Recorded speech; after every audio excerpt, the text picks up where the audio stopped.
आणि आता अगदी महत्त्वाची बातमी ती म्हणजे अवघ्या राज्याचं लक्ष लागलेल्या कसबा आणि चिंचवड या विधानसभा पोटनिवडणुकीचा निकाल आज लागणार आहे आणि पोटनिवडणुकीच्या मतमोजणीसाठी निवडणूक आयोगाने तयारी पूर्ण केलेली आहे आणि या निवडणुकीच्या निकालाचे सर्व अचूक सर्वात वेगवान सगळ्यात आधी अपडेट्स तुम्हाला न्यूज 18 लोकमतवरती पाहता येणार आहेत। चिंचवड मतदारसंघामध्ये भाजपचे दिवंगत आमदार लक्ष्मण जगताप यांच्या पत्नी अश्विनी जगताप यांच्यासमोर राष्ट्रवादी काँग्रेसचे नाना काटे आणि बंडखोर राहुल कलाटे यांचं प्रमुख आव्हान आहे।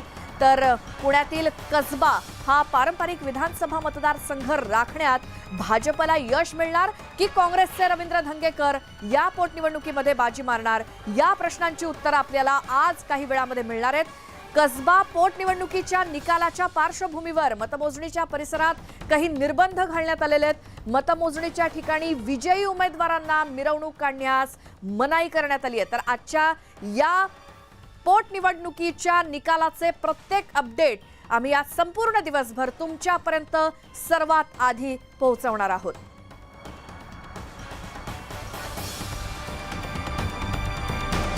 त्यामुळे सगळी तयारी आता पूर्ण झालेली ही दृश्य आहेत पोलिसांचा बंदोबस्त, कारण कोणतीही अनुचित घटना घडू नये। अगदी ज्या ठिकाणी काउंटिंग सुरू असेल तिथे पोलिसांचा तगडा बंदोबस्त आहे। काही नियम घालण्यात आलेत। कसबा या ठिकाणी जो उमेदवार विजयी होईल त्याला अगदी विजय मिरवणूक काढण्यास सुद्धा मनाई करण्यात आलेली आहे। चिंचवडमध्ये नेमका कोणाचा विजय होणार, कसब्यात कोण जिंकणार या सगळ्याची उत्सुकता पुणेकरांना आहेच, त्याच सोबत संपूर्ण महाराष्ट्राला सुद्धा आहे।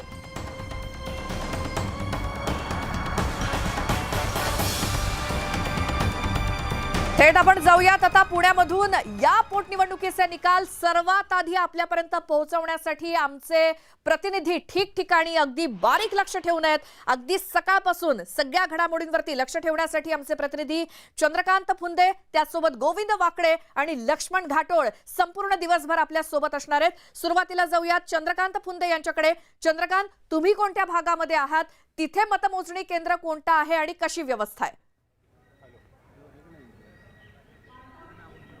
Very good morning Shweta.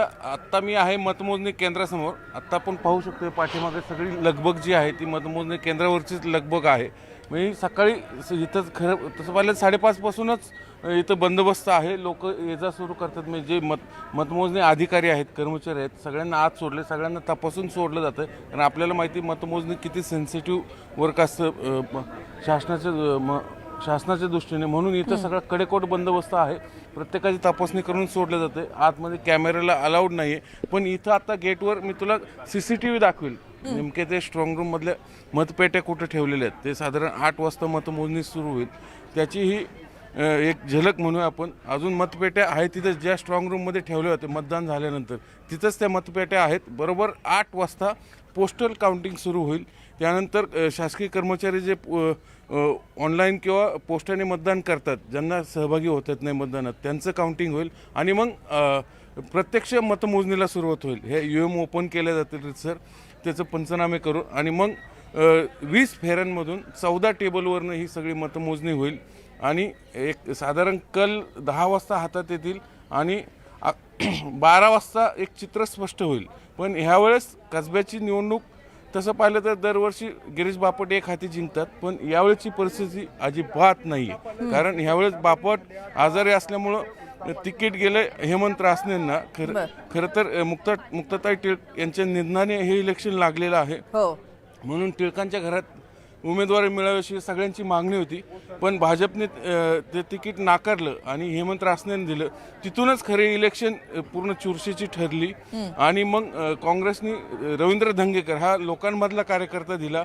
मग त्याची image perception from day one असं चित्र निर्माण केलं गेलं की हा लोकांचा कार्यकर्ता, आम्ही लोकांचा उमेदवार दिलं आणि तिथूनच भाजपला ही इलेक्शन धंगेकर विरुद्ध रासने अशी होऊ देण्याऐवजी त्यांना धंगेकर विरुद्ध भाजप अशी न्यावी लागली। मग भाजपने पुण्यश्वरचा मुद्दा असेल, हिंदुत्वाचा मुद्दा असेल, धार्मिक मुद्दा असेल, या मुद्द्यांवर हे इलेक्शन नेण्याचा प्रयत्न केला, तरी पण परसेप्शन धंगेकरच्या बाजूने होत गेलं। त्यामुळं भाजपची अख्खी टीम मैदानात उतरली। विशेषतः देवेंद्र फडणवीसांची मुंबईहून टीम आली, ते इथं 2 आठवडे ठाण मांडून होते। अगदी मायक्रो लेवलला त्यांनी मॅनेजमेंट केलं आणि ही जी निवडणूक सुरुवातीला एकतर्फी वाटत होती ती रंगतदार केली। म्हणजे तेव्हा कुठं भाजप या रेसमध्ये आलं, त्यामुळं आता निकाल काय लागणार याचा अंदाज खरंच कुणी बाजू शकत नाही. साधारण 50.6% मतदान झालेलं आहे. मग 1,38,018 मतदारांनी आपलं मतदान UM मध्ये बंदिस्त केले. त्यामुळे निकाल काय लागणार याची सगळ्यांना उत्सुकता आहे. भाजपला हा गड काही करून राखावा लागणार आहे, कारण हे जर इथं जर पराभूत झालं तर देशभरात एक वेगळा संदेश जाणार आहे. कसबा हा हिंदुत्वाचा आहे असं फडणवीसांनीच म्हटलेलं आहे. आणि तिथं जर हार पत्करावी लागली तर खूप मोठी नामुष्की असेल भाजपसाठी. म्हणून आजचे रिझल्ट भाजपसाठी खूप महत्वाचे आहेत.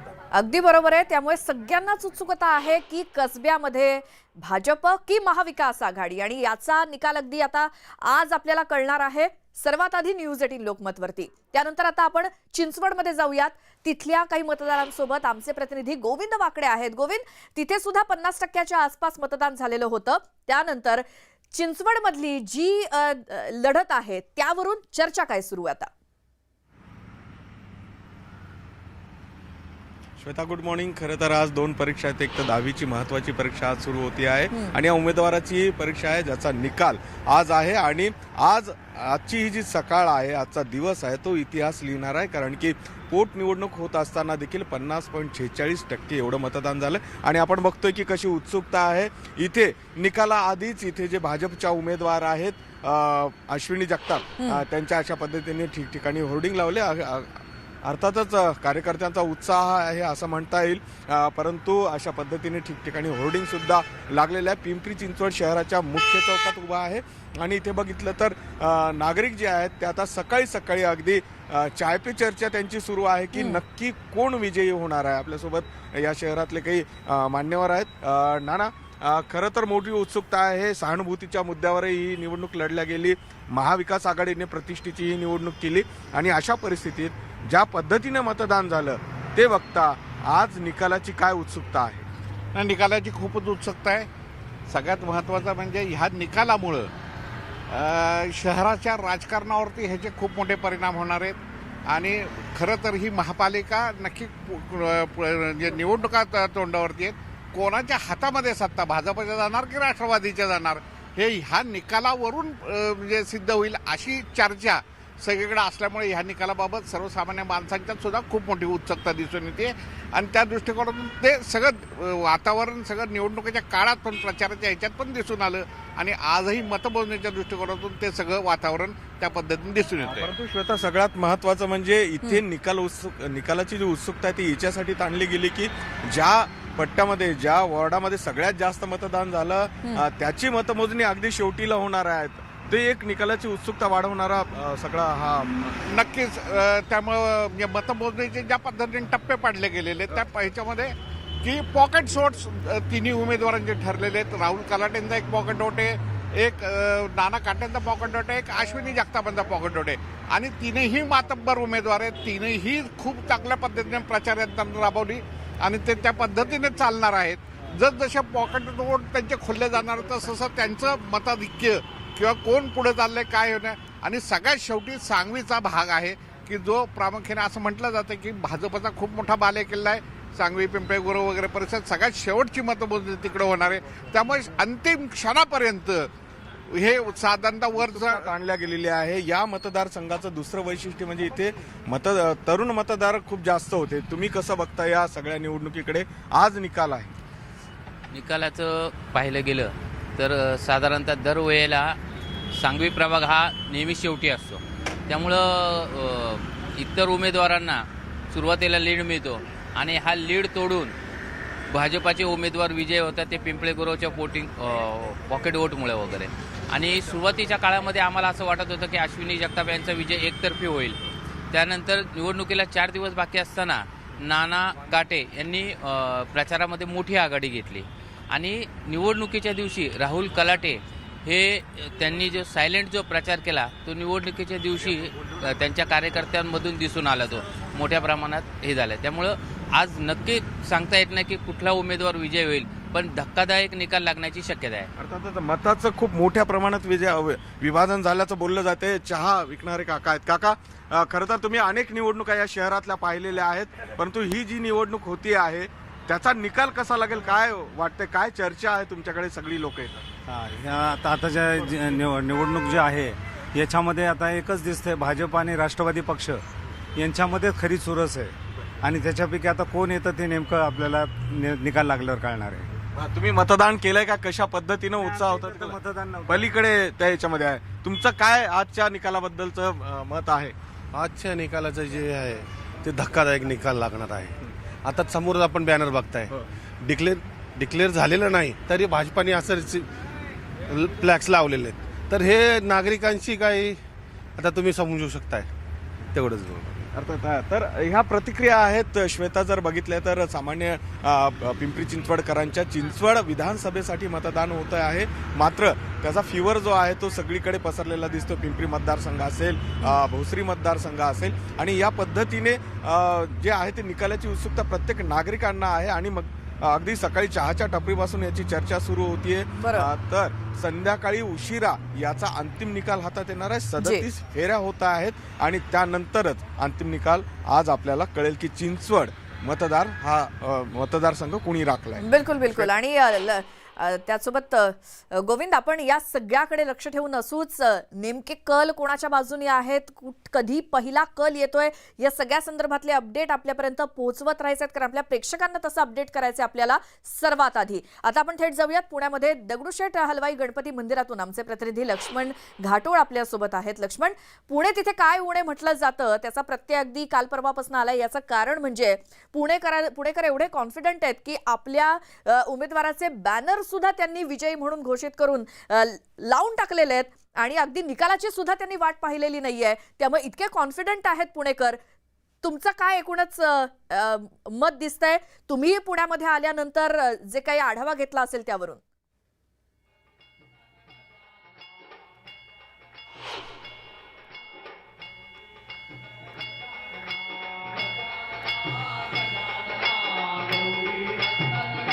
लक्ष्मण, आवाज येतोय?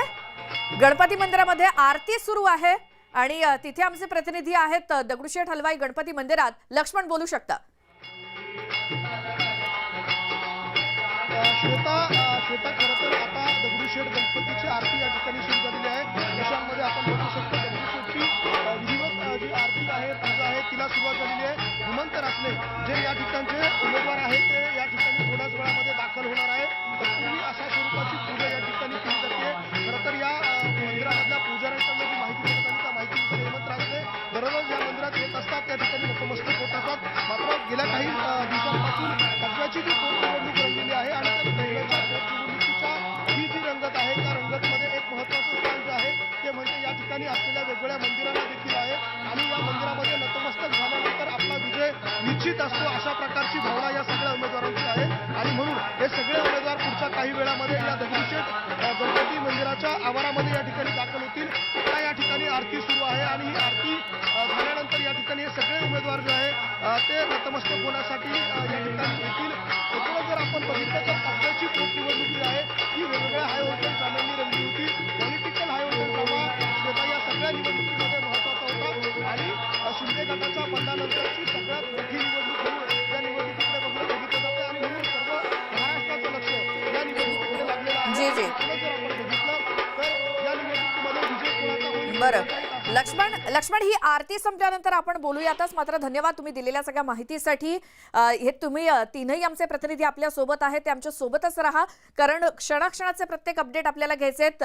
भाजपचे जे कसब्यातले उमेदवार आहेत हेमंत रासने, ते आता थोड्याच वेळात दगडूशेठच्या दर्शनासाठी येणार आहेत. आता कसबा विधानसभेच्या या निवडणुकीचा निकाल आज लागतोय, त्यामुळे रवींद्र धंगेकर जे काँग्रेसचे महाविकास आघाडीचे उमेदवार आहेत त्यांचे कार्यकर्ते हे मतमोजणीच्या ठिकाणी चाललेत आणि त्यांच्याशी बातचीत केली आहे आमचे प्रतिनिधी सुमित सोनावणे यांनी. निवडणुकीच्या काळामध्ये आज निकाल होणार आहे आणि निकालासाठी कार्यकर्ते देखील तत्पर झालेले आहेत. मतमोजणीच्या ठिकाणी हे कार्यकर्ते जाणार आहेत. आपल्यासोबत धंगेकरांचे भाव आहेत. काय उत्साह आहे तुमचा दादा? काय उत्साह आहे तुम्हाला? आज धंगेकर विजय होणार आहेत? हो, नक्कीच होणार आहे, कारण जनतेचा कौल आमच्या बाजूने आहे, जनमत आमच्या बाजूने आहे. किती त्यांनी काही पैशाचा हे केला, हिशोब केला, तरी त्याला जनता पुरळ घालणार नाही. विजय हा आमचा नक्कीच आहे. सकाळ सकाळ तुम्ही उत्साहीपणे आलेला आहात. आज दिवसच विजयाच्या येणार आहे. विजय 100% विजयाने येणार आम्ही. बरं. आणि तिथं गुलाल बिलाल सगळं घेऊन आलो, तयारीमध्ये आलो आम्ही. आणि भाऊला नक्की विजय होईल असं आमचं. विजय होण्याच्या आधीच तुम्ही बॅनर देखील आपल्याकडून लावण्यात आले होते. नेमकं त्या संदर्भामध्ये नेमकं काय सांगाल? तेवढा आम्हाला आत्मविश्वास आहे. मागील महानगरपालिकेच्या इलेक्शनमध्ये अशीच सेम अशीच पद्धतीने निवडणूक झाली होती, धनशक्ती विरुद्ध जनशक्ती. त्यावेळेला जनशक्ती जिंकली, धनशक्ती हारली. त्याचीच पुनरावृत्ती आज होणार आहे. सत्याचा विजय हा कायम राहणार आहे. आम्ही सत्याने जे काम करतो त्याचा विजय हा आमचा नक्कीच असेल ही आम्हाला खात्री आहे. विजय आमचाच आहे अशा प्रकारचं या ठिकाणी धंगेकरांचे भाऊ यांनी विश्वास व्यक्त केलाय. त्यामुळे आता काही तासांमध्ये हा निकाल लागणार आहे. कॅमेरा पर्सन दीपक सोनेसह सुमित सोनोने, न्यूज 18 लोकमत, पुणे. आता या कसबा विधानसभा मतदारसंघातील पोटनिवडणुकीचा निकाल हा पोल पंडितांनी वर्तवलेले अंदाज हे भाजपसाठी काही अनुकूल दिसत नाहीयेत. कसबा विधानसभा मतदारसंघामध्ये भाजपला धक्का बसण्याची शक्यता पोल पंडितांनी वर्तवली आहे आणि या कसबा मतदारसंघामध्ये भाजपच्या हेमंत रासनेंची सीट ही धोक्यात असल्याचं सांगितलं जातंय. तर पिंपरी चिंचवडमध्ये भाजप आपली जागा राखण्यामध्ये यशस्वी होईल असा देखील दावा करण्यात आलाय. संपूर्ण महाराष्ट्राचं लक्ष कसबा पेठ आणि चिंचवड पोटनिवडणुकीच्या निकालाकडे लागलंय. या पोटनिवडणुकीचा निकाल महाराष्ट्राच्या राजकारणाला कलाटणी देणारा असणार आहे. कसबा पेठ मतदारसंघात भाजपला धक्का बसण्याची शक्यता पोल पंडितांनी वर्तवली आहे. कसबा पेठ मतदारसंघात भाजपच्या हेमंत रासनेंची सीट धोक्यात असल्याचं सांगण्यात येत आहे. तिथं काँग्रेसच्या धंगेकरांचा विजय होईल असा अंदाज वर्तवण्यात येतोय. पोल पंडितांनी रवींद्र धंगेकर हे बाजी मारतील अशी शक्यता वर्तवली आहे. कसबा पेठ मतदारसंघात एकूण 50.23% मतदान झालं. यापैकी काँग्रेसच्या रवींद्र धंगेकर यांना 53.23% मतं मिळवून विजयी होतील असा अंदाज वर्तवण्यात आलाय. तर भाजपच्या हेमंत रासनेंना 44.40% आणि इतर अपक्षांना 2.17% मतं मिळतील असा अंदाज पोल पंडित वर्तवतात. या एक्झिट पोलला काही अर्थ नसतो. हे अंदाज असतात. अंदाज खरेच असतात. कधी खरे येतात, कधी चुकी. आत्ता आपण थेट जाणार आहोत पुण्यामधून भाजपचे उमेदवार हेमंत रासने यांच्या निवासस्थानाबाहेरून. आमचे प्रतिनिधी वैभव सोनावणे आपल्यासोबत आहेत. वैभव, रासनेंच्या घराबाहेरचं वातावरण आता काय सांगतंय? श्वेता, रासनेंच्या घराबाहेर 1-2 कार्यकर्ते वगळता स्वतः हेमंत रासने आहेत. रात्रभर झोप लागली आहे का? झोपलो होतो मी, साधारण 12:30-1 वाजता झोपलो. 5:30ला उठलो. माझ्या नेहमीच्या पारंपरिक पद्धतीनुसार आंघोळ, पूजा, देवदर्शन आता केलेलं आहे घरातून. आता मी दगडूशेठ बाप्पाचा आणि स्वामी शंकर महाराज हा सगळ्या ठिकाणचा आशीर्वाद जो नेहमी घेतो, जो नेहमी मला मिळतो, तो घ्यायला मी आता चाललेलो आहे. आणि त्यानंतर मी मतमोजणीच्या ठिकाणी जाणार आहे. काय धाकधूक किती आहे रात्रीपासून? काय तुम्हाला वाटतं? इतकी ज्याला हाय व्होल्टेज इलेक्शन असं म्हणता येईल अशी इलेक्शन आहे. एक्झिट पोल काही तुमच्या बाजूने आहेत, काही धंगेकरांच्या बाजूने आहेत. हे सगळं बघून काय वाटतं? काल दिवसभर, काल रात्रभर, आता सकाळी सुद्धा काय होईल? भारतीय जनता पार्टीचा मी गेली 30 वर्ष प्रामाणिक कार्यकर्ता आहे. पक्षाने मला उमेदवारी दिली. माझ्याबरोबर असणारे सर्व मित्रपक्ष, भारतीय जनता पार्टी, शिवसेना, RPI, शिवसंग्राम, लोकजनशक्ती पार्टी, या सर्व पक्षाचे कार्यकर्ते, नेते सगळे माझ्याबरोबर होते. गेली 20 दिवस, मागील 10 वर्षात या देशाचे आदरणीय पंतप्रधान मोदी साहेबांच्या नेतृत्वाखाली जो देश हा जगात शक्तिशाली म्हणून आता त्याच्याकडे पाहिलं जाते, जो विकासाचा झंझावात मोदी साहेबांच्या नेतृत्वाखाली झाला, शिंदे फडणवीस सरकारचे 6 महिन्यापूर्वी आलेलं आहे. आणि मागे जे युतीच्या काळातलं सरकार होतं त्याच्या माध्यमातून जो विकासाची गती या महाराष्ट्र राज्याला प्राप्त झाली होती. विशेष करून फडणवीस साहेब मुख्यमंत्री असताना पुणे शहराच्या विकासाकरता पुढील 50 वर्षाचा दृष्टिकोन ठेवून ज्या पद्धतीचा विकास फडणवीस साहेबांच्या नेतृत्वाखालील महापालिकेच्या 5 वर्ष महापालिकेतसुद्धा भाजपची सत्ता होती त्या काळात जो झाला, पुढील 50 वर्षाचा नियोजनबद्ध प्रचार, जी मेट्रो आली, अंडरग्राऊंड मेट्रो आली, नदी सुधार प्रकल्प आला, बरीच कामं केली. त्याच्यातून जो विकासाचा जो झंझावात केला त्याला संपूर्ण जनतेचा, मोदी साहेब, फडणवीस साहेब, शिंदे साहेब असतील किंवा मी गेली 30 वर्ष केलेली प्रामाणिकपणे काम आणि त्यातून जे विश्वास आणि आशीर्वाद जो जनतेचा आम्हाला मिळाला आहे तो आजसुद्धा आमच्या पाठीशी आहे ह्याची मला खात्री आहे. शेवटचा प्रश्न, तुमची काय अपेक्षा, किती मतं? चांगल्या मताधिक्याने तुमचा एक्झिट पोल आमच्या अंदाजानुसार 20 ते 30 हजाराच्या मार्जिनने आम्ही निवडून. ठीक आहे, शुभेच्छा तुम्हाला. हेमंत रासने आपल्या सोबत होते. त्यांचा विश्वास आहे 20 ते 30 हजाराच्या फरकानं ते निवडून येतील. दगडूशेठच्या दर्शनाला चाललेत. रात्री 12:30 वाजता झोपलो असं म्हणतायत. त्यांच्या चेहऱ्यावरून काही फार वाटत नाही, त्यांची झोप वगैरे झालेली असेल. आता इथून पुढं 4 मंदिरांमध्ये ते दर्शन करतील आणि त्यानंतर मतमोजणी केंद्रावरती ते जाणार आहेत.